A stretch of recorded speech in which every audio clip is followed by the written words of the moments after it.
ndani ya maona za pansi pa nyanja, ndani ya maona za pansi pa phiri, ndani ya maona za dziko la pansi, Yesu mwana Mulungu. Ndani ya madziwa za mkati mwa mtima, ndani ya madziwa za pansi pa moyo, ndani ya maona za mkati mwa munthu, Yesu mwana Mulungu. Ndani ya madziwa za mkati mwa mtima, ndani ya maona za pansi pa nyanja, ndani ya mapenya za pansi pa phiri, Yesu mwana Mulungu. Ndiulandire nokondedwa omvera konse kumene muli. Heneleke ichale mtumiki wanu believer, lero pa 17 Oktoba 2024, ulendo sabutopiki, mzimu wotolatola umazunzisa mtundu.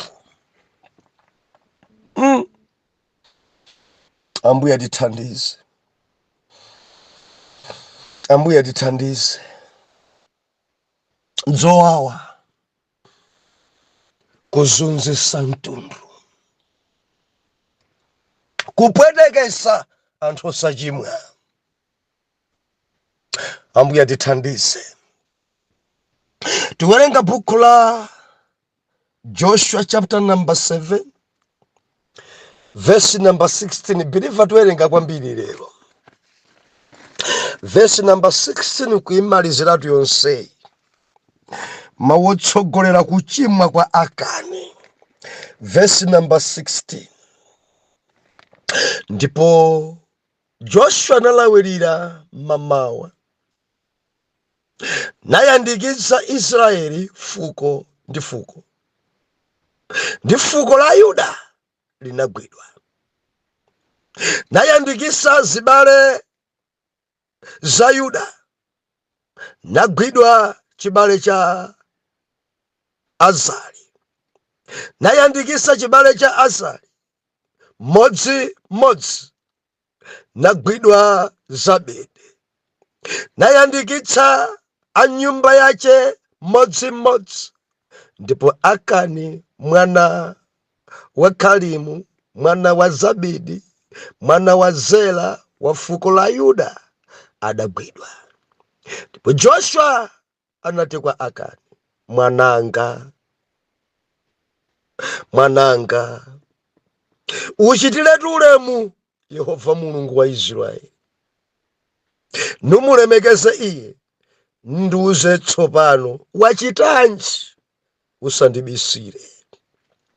Ndipo Akani adayankha Joshua nati, zonadi ndachimwira Yehova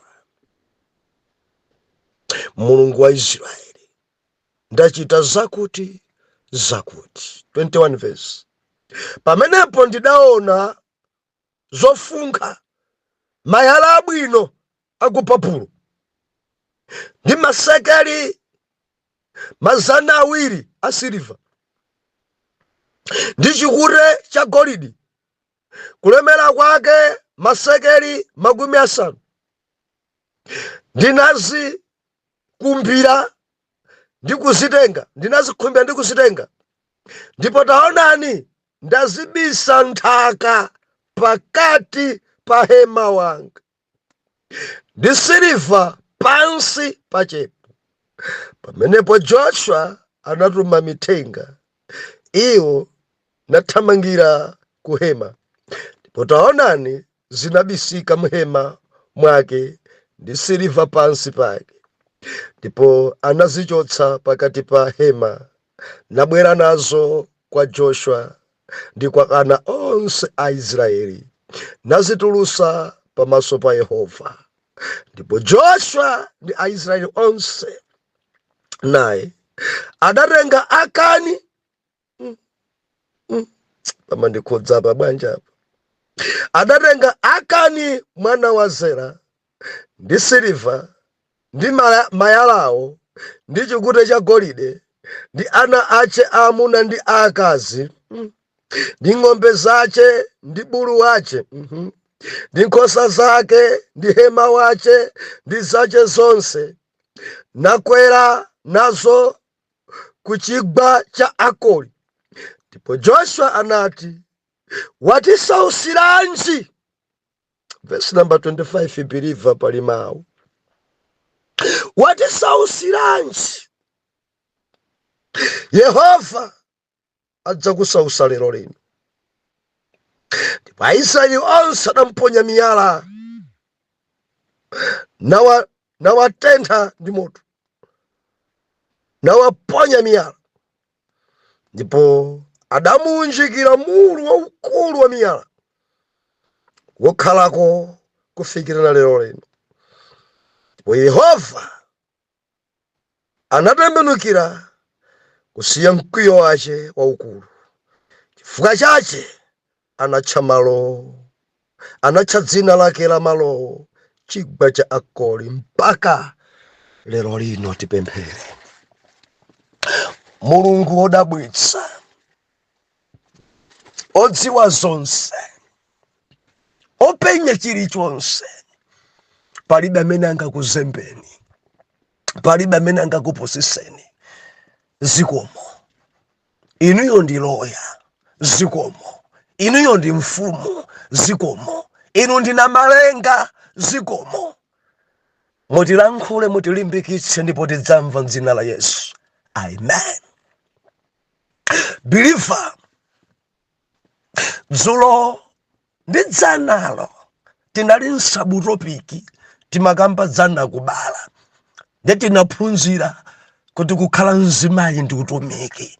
Azimayi ali ndi utumiki, ndi tinaphatikiza kunena kuti bambonso nakubala chifukwa mwana sangabadwe ngati madala wapalibe.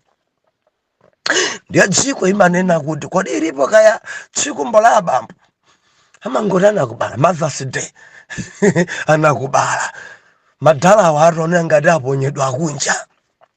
Ilipo Father's Day. Hallelujah, hallelujah, hallelujah. Ndiye tinaona ife kuti mzimayi amagwira ntchito.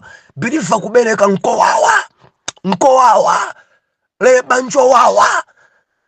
Ndiye timaunikira kuti tidakhalapo mimba, tinaunikira kuti mimba zina zimayi zidandiwazika, tinaunikira. Mzimayi akakhala woyembekezera zinthu zimene amakonda kudya samadya. Ena tija osamwa bread uja kumva kununkha bread, nkhuku ija kubwera ndicho seni nkhuku tandicho seni nkhuku. Mufuna chani? Ati utaka. Ufuna utaka. Ena ati ndifuna timatempa tokuda kwambiri tammatope takunsanje, ndifuna timeneto mimba timene mimba. Timatempa takuda tabi ati timene toto musatitsuke mutiphike choncho tioneke nsusu wakuda kwambiri bi matope. Akamadya zimene zija ndicha mimba chicha kumamva kukhosi kumpe. Ena machita kudya mchenga madoti kwarenga miyala ija yofewa ija ndikumadya imene ija ndikumatafuna imene ija kumaona ngati mwina akutafuna biscuit kunkana koma kumatafuna miyala. Ndikumadya miyala ija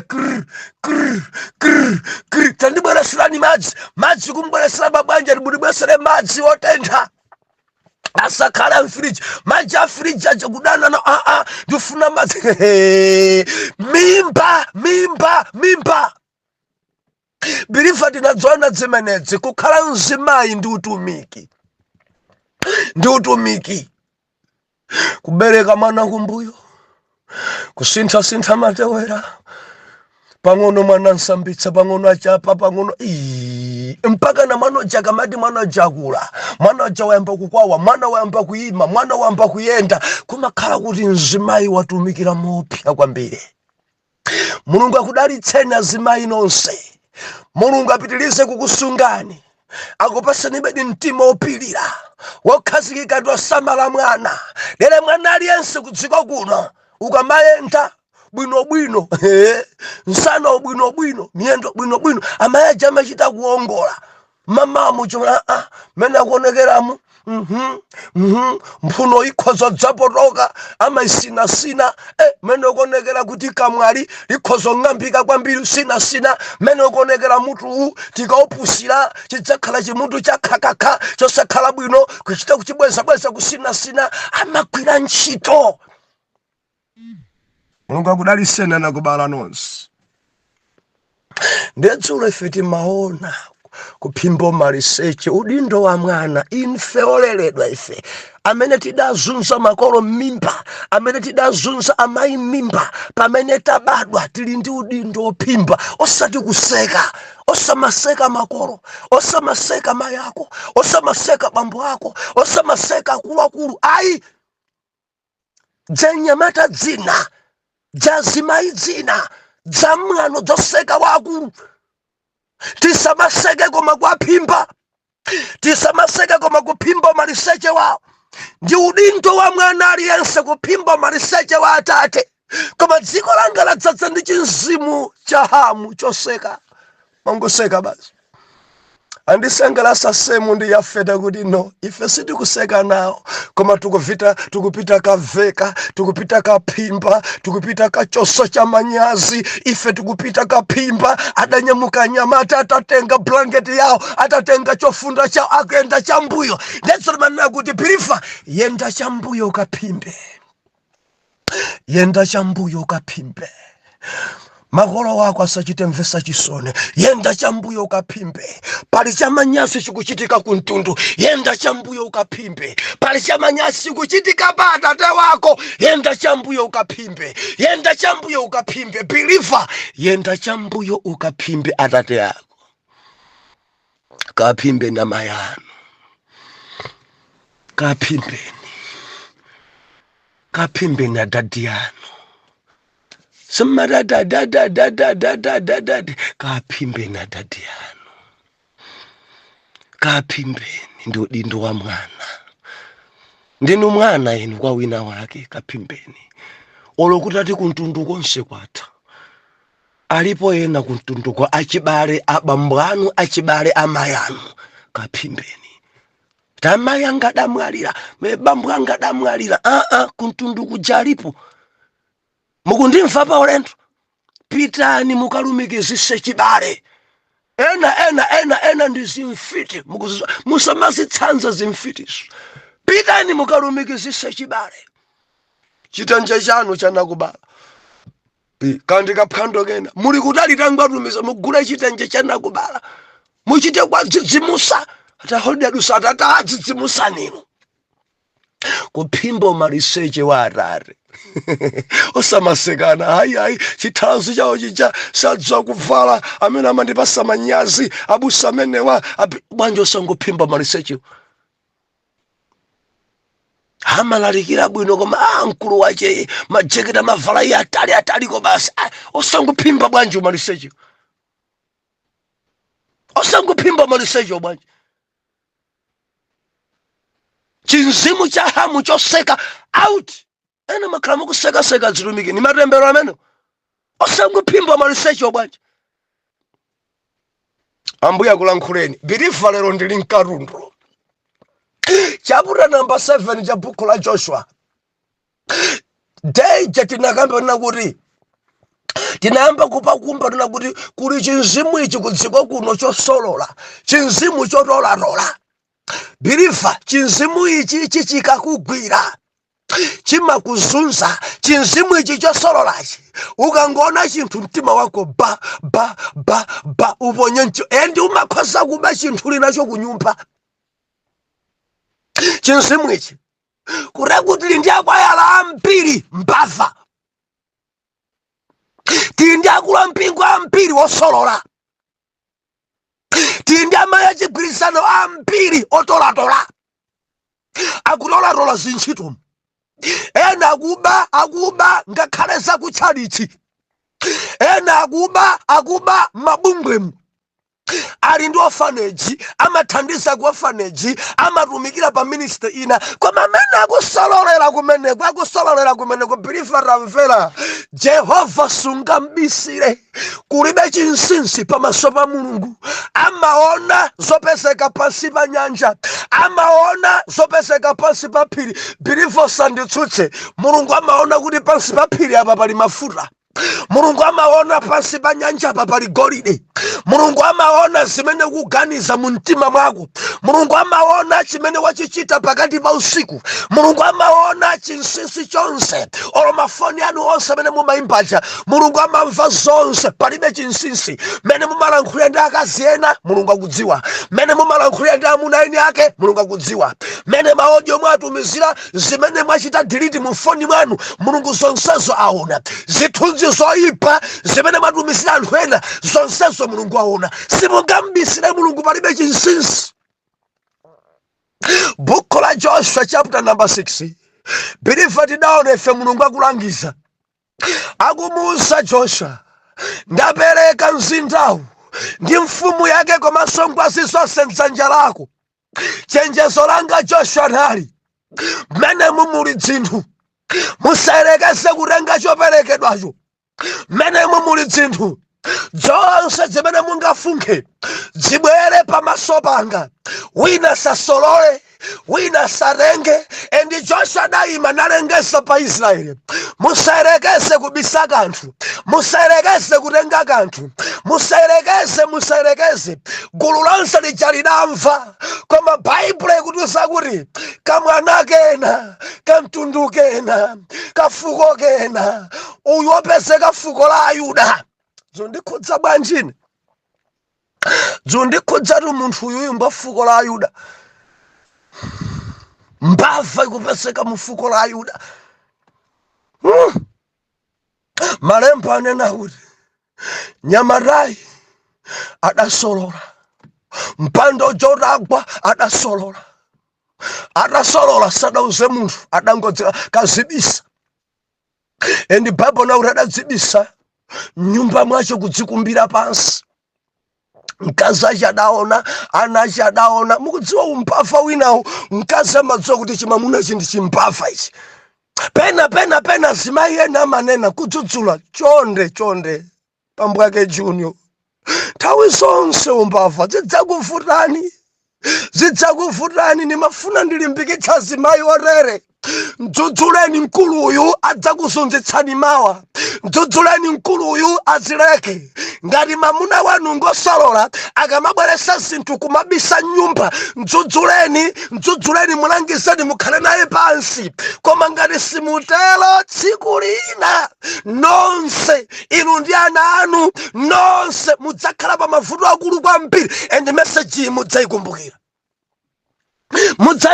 Message Bible ikunena kuti adadzibisa pansi, nkupitabe kwa Joshua kuja halo, nkupitabe kwa Joshua kuja nkumamwetulira. Bilifa mbava imakhoza kuoneka maso mwamwa, mbava kuoneka ngati yodzodza kwambiri koma idabisa kanthu. Mbava udzibisa mwina chikhoza kuimba kwaya kwambiri, mbava akhoza kugonana ndi anthu ena koma osadziulula kuti abisa kanthu.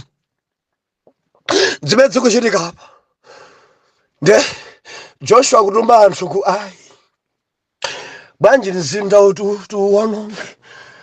Ndi adapita kazonda anthu. Bible ikunena kuti adabweresa ripoti, musatumeko anthu ambiri, kamzinda ka Ai nkakang'ono, pafunika anthu atapita anthu okwana 2,000 akapena kuti 3,000 tikapambana kuti 3,000. And Joshua adatenga amuna 3,000 kuti tapitani kumeneko. Koma chokhumudwitsa atangopita kumeneko nanga sinkuti choperekedwa chochita bedwa. And chotsatira cha mzimu kusolola mumathamangisa mzimu wa Mulungu pamalo. Mulungu adalekerera Ayuda, Mulungu adalekerera Aisraeli. Adapita okha ku nkhondo opanda Mulungu chifukwa wina adasolola. Mulungu adalekerera. Now adapita kuja kuti akumzinda Ai, anyamka mzinda kochepa ka Ai kadababada, kadatizimula, kadagweba Aisraeli. And adathawapo pafupifupi anthu 30 chakuti adaphedwa mwa anthu 300.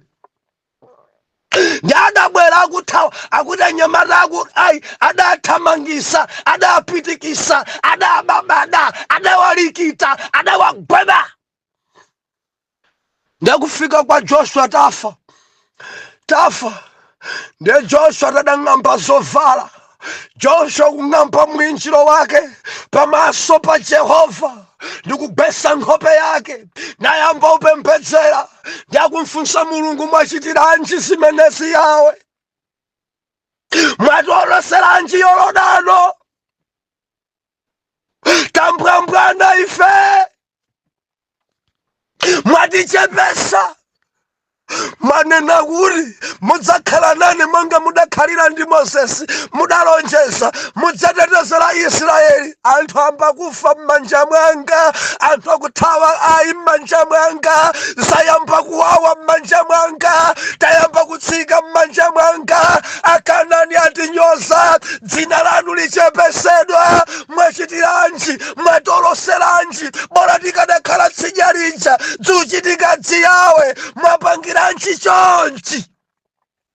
Nde Mulungu akumuyankha Joshua, yagweranji nkhope yako,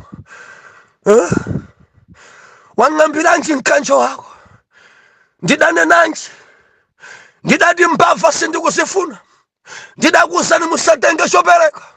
Israeli achimwa, chifukwa Israeli achimwa sindingakhale ndi mbava, sindimayenda ndi mbava, sindimayenda ndi anthu achinyengo, sindimathandisa akatangale, sindimachita limodzi ndi mbava zakudziko.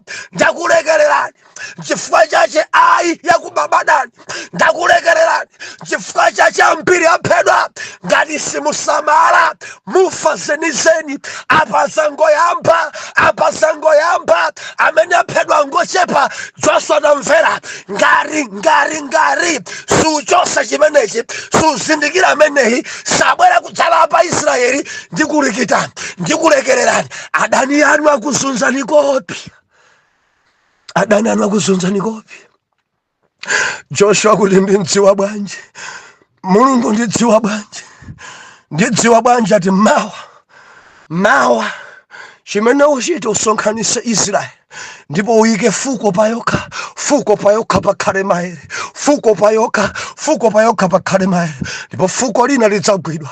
Ikagwidwa fukoli udzayilekanisenso mtundu, kena ukagwira udzalekanisenso banja ndi banja mpaka na udzampeza. Bhaibuli kunena kuti kutacha Joshua misozi ili maso, kutacha mwinjiro mkanjo arang'amba, kutacha mtima wa Joshua utada, kutacha bilifa mzovura. Nthawi ya Moses imfa zotelezi zogonjesedwa ndi adani kunalibe. Kunguyamba Rumi paiwe kumangorusa zimapweteka kaya. Tidampweteka Joshua kuli ngati Israeli akhozana kuti ndiye mutumiki wa Joshua tikufa bwanji. Mutumiki wa Joshua ndiye kuti Mulungu atichokera. Haleluya. Zopweteka masanga tamvera, mawu akutacha adasonkhanitsa, mawu akutacha idasonkhanitsidwa Israeli, adasonkhanitsa. Bwerani palaini, mtundu lonse paokha, mtundu lonse paokha. Ambuyawa Mulungu athu Mulungu wopsa kwambiri. Hallelujah. Adasonkhanitsa. Adachita bwanji Joshua verse 16. Kulawirira mamawa kwambiri. Ndikuyandikitsa Israeli yonse. Fuko ndi fuko.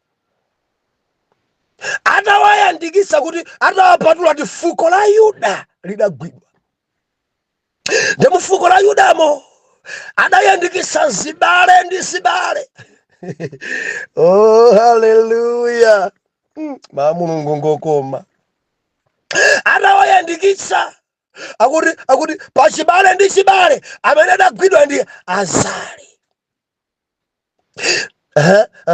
Nawayandikitsa chibale cha Azari.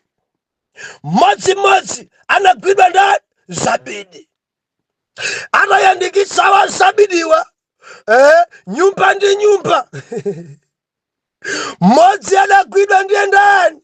Akani, mwana wa Karimu, mwana wa Zabidi, mwana wa Zera, wa fuko la Yuda, adagwidwa. Haleluya. Nje atamgwira, Bible nakuti Joshua anati kwa iye, mwananga uchitire ulemu Mulungu, umpembedze, usandibisire. Wachitanji? Unchitire ulemu Mulungu wa Israeli, usandibisire kanthu. Akani usabise. Wachitanji? Wachitanji? Ndiakuti zonadi sindachite bwino, ndinedi ndanchimwira Mulungu, ndanchimwira.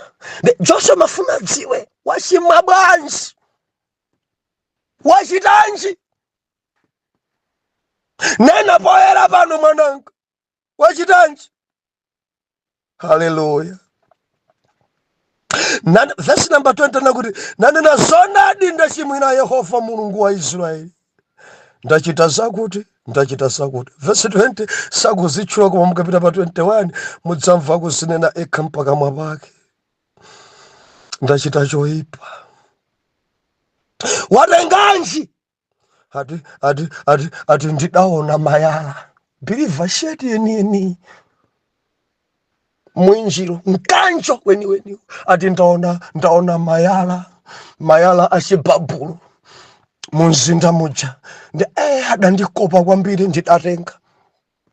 Ndidatenga mayala achibabulo sizokhazo yayi. Ndidatenga mayala awo ndidabisa komanso siliva.